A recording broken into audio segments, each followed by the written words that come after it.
अस्सलाम वालेकुम। आज की हम लोग अपने रिमेनिंग क्वेश्चंस करेंगे एक्सरसाइज 1.2 के। ठीक है, हमारे पास रिमेनिंग क्वेश्चन जो हैं, क्वेश्चन नंबर 5 है। पहले हम लोगों ने 4 तक किए थे, अब 5 है कि if A is equal to ACDF and B is equal to BCFG and C is equal to CFGH। ठीक है, हमने फाइंड क्या करना है, ए यूनियन मतलब 3 सेट्स का हम लोगों ने यूनियन भी फाइंड करना है और इंटरसेक्शन भी फाइंड करना है। ठीक है, तो यहाँ पे हम लोग, मैंने आप लोगों को पहले भी बताया था कि हम लोग अपनी हमारी मर्ज़ी है कि हम लोगों ने पहले किन 2 सेट्स का यूनियन फाइंड करना है और फिर उसका थर्ड सेट के साथ लेना है। ठीक है, जो हमने पहले क्वेश्चन किए थे आई थिंक 3 में था या 2 में था कि यूनियन में भी इंटरसेक्शन में भी हमने फाइंड करना था यूनियन एंड इंटरसेक्शन 3 सेट्स का। ठीक है, लेकिन यहाँ पे हमें उन्होंने गिवन किया हुआ है कि इस फॉर्म में हमने यूनियन फाइंड करना है और इस फॉर्म में हमने इंटरसेक्शन फाइंड करना है। ठीक है, उसमें नहीं था तो इसलिए हमने अपनी मर्ज़ी की थी कि हमने किस तरह से पहले किन 2 का लेना है फिर किसके साथ लेना है। ठीक है, तो इसमें अब हमें उन्होंने ख़ुद गिवन दिया हुआ है कि A union into B union C. ठीक है, ये आप लोगों ने क्वेश्चन खुद करेंगे। एंड जो सेकंड पार्ट है ये वाला इंटरसेक्शन वाला, ये मैं आप लोगों को करवा देती हूँ। ठीक है, अब हमारे पास क्या है, A intersection into B intersection C हमने फाइंड करना है। जब आप लोग क्वेश्चंस करेंगे तो आप लोगों ने भी पार्ट लिख के उनकी वैल्यूज़ भी लिखनी है, फिर उसको सॉल्व करना है। ठीक है, मैंने तो डायरेक्ट किया हुआ है ना, आप लोगों ने वैल्यूज़ लिखनी है, इससे इम्प्रेशन अच्छा पड़ता है जो पेपर चेक करता है। ठीक है, अब हमारे पास है A intersection into B intersection सी।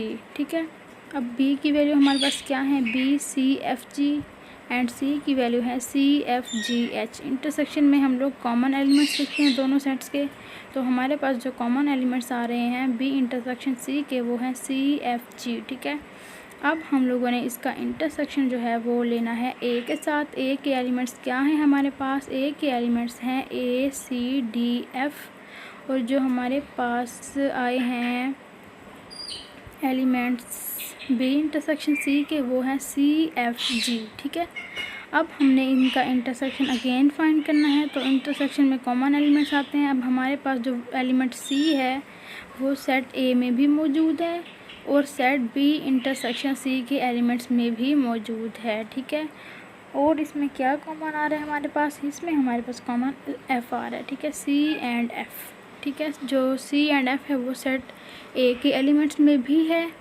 और B इंटरसेक्शन C के एलिमेंट्स में भी मौजूद है। ठीक है, अब इसका जो इंटरसेक्शन यूनियन वाला क्वेश्चन है वो आप लोग खुद करेंगे। अब है हमारे पास क्वेश्चन नंबर 6।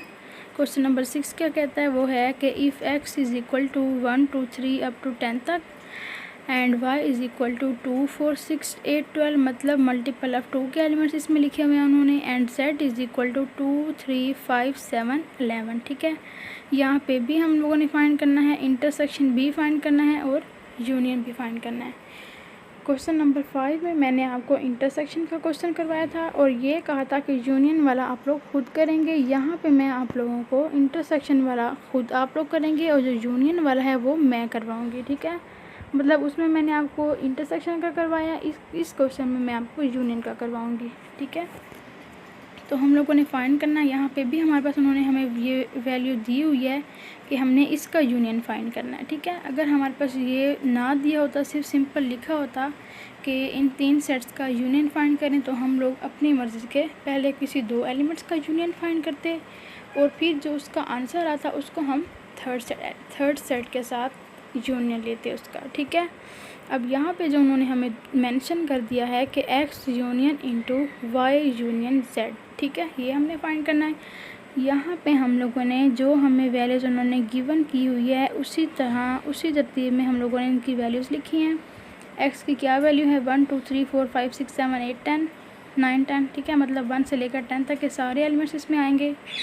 और फिर हमारे पास y की जो वैल्यू है वो है 2 4 6 8 12 एंड z की वैल्यू जो है वो है 2 3 5 7 11। ठीक है, अब हमारे पास जो यूनियन आएगा, यूनियन में हम लोग एलिमेंट्स को मिला के लिखते हैं, आपस में कंबाइन करके लिखते हैं।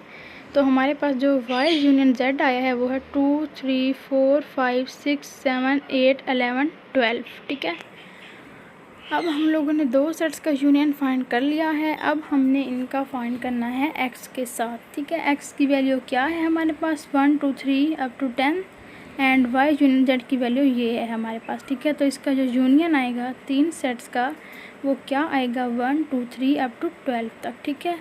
जो हमारे पास x के एलिमेंट्स हैं उसमें 1 से लेकर 10 तक सारी काउंटिंग आ रही है, और जो y यूनियन z के एलिमेंट्स हैं ये वाले, इसमें हमारे पास 2 से लेकर 12 तक काउंटिंग आ रही है, लेकिन कुछ एलिमेंट्स ऐसे हैं जो मिसिंग हैं, ठीक है।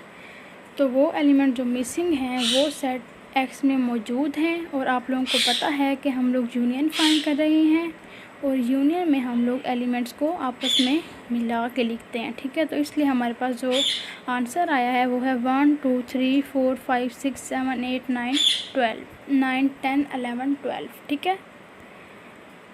अब हमारे पास जो और क्वेश्चंस है वो है कि क्वेश्चन नंबर 7 है, if r is equal to 0 1 2 3, s is equal to 0 2 4 and t is equal to 1 2 3 4, then हमने क्या फाइंड करना है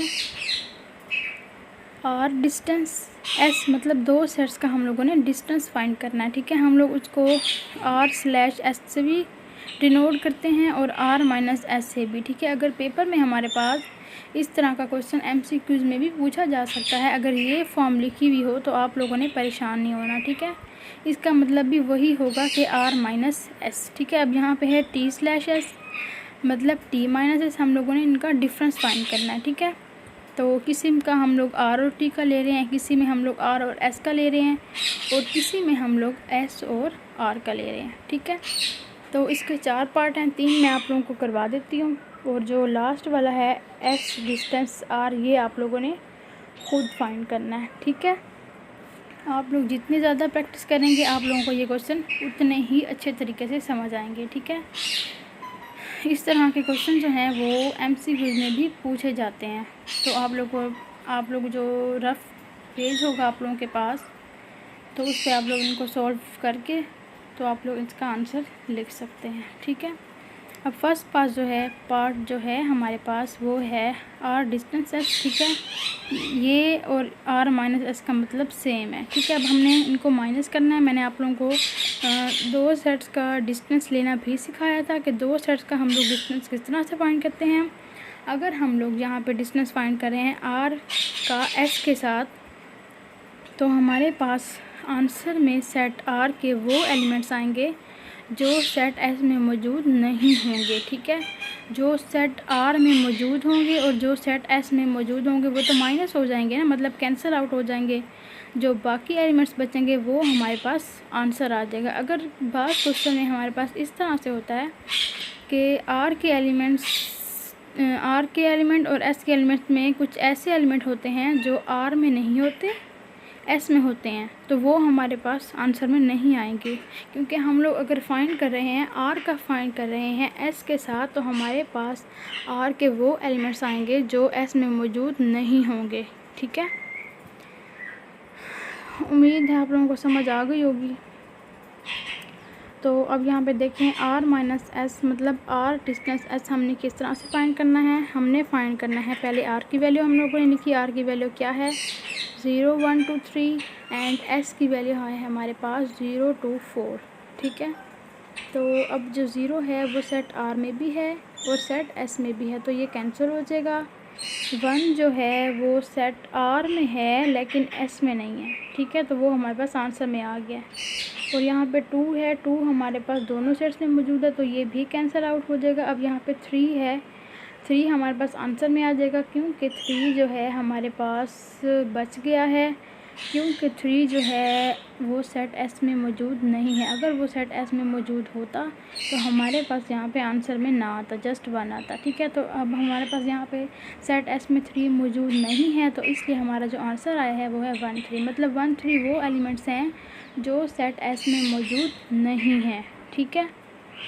अब नेक्स्ट पार्ट है हमारे पास कि हमने t डिस्टेंस s फाइंड करना है।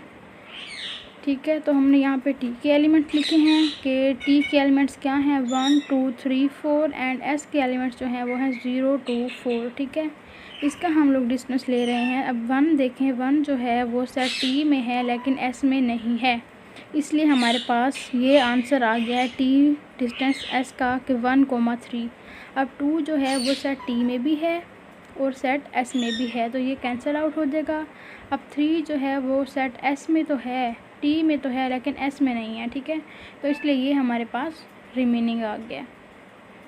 और जो 4 है वो दोनों सेट्स में है, तो ये कैंसिल हो जाएगा।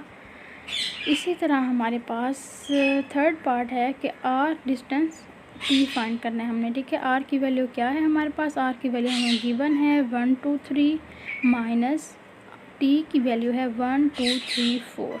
ठीक है, अब हमने इसका डिस्टेंस फाइंड करना है। यहाँ पे देखें कि 0 जो है वो आर में है लेकिन टी में नहीं है, और जो 1 2 3 है 1 2 3 जो है वो दोनों सेट्स में है, मतलब आर के एलिमेंट्स में भी है 1 2 3 एंड टी के एलिमेंट्स में भी मौजूद है 1 2 3, तो ये कैंसिल आउट हो जाएंगे। ठीक है, तो हमारे पास जो 0 है वो वाहिद है जो टी के एलिमेंट्स में नहीं है, इसलिए हमारे पास जो आंसर आया है आर डिस्टेंस टी का वो है 0, बिकॉज 0 जो है वो सेट टी के एलिमेंट्स में नहीं है।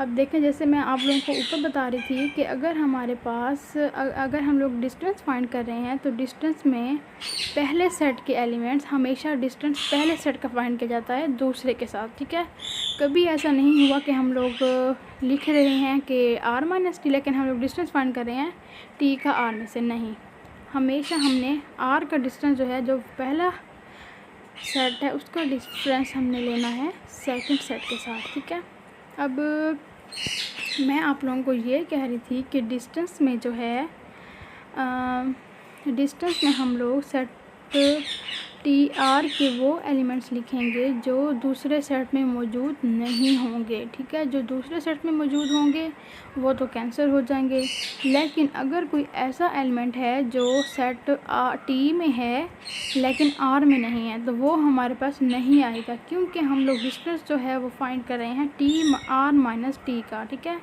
अगर तो हम लोग फाइंड कर रहे होते टी माइनस आर का तो हमारे पास आंसर में 4 आता, क्योंकि जो 4 है वो सेट आर में नहीं है। लेकिन जहाँ पे हमारे पास कंडीशन दूसरी है, हम लोग आर का डिस्टेंस फाइंड कर रहे हैं टी में से, तो इसलिए हमारे पास आंसर जो है वो 0 आया है, क्योंकि 0 जो है वो हमारे पास आर के एलिमेंट्स में मौजूद है लेकिन टी के एलिमेंट्स में मौजूद नहीं है। अब जो इसका लास्ट पार्ट है वो आप लोग खुद ट्राई कीजिएगा। ठीक है, उम्मीद है आप लोगों को समझ आ जाएगी।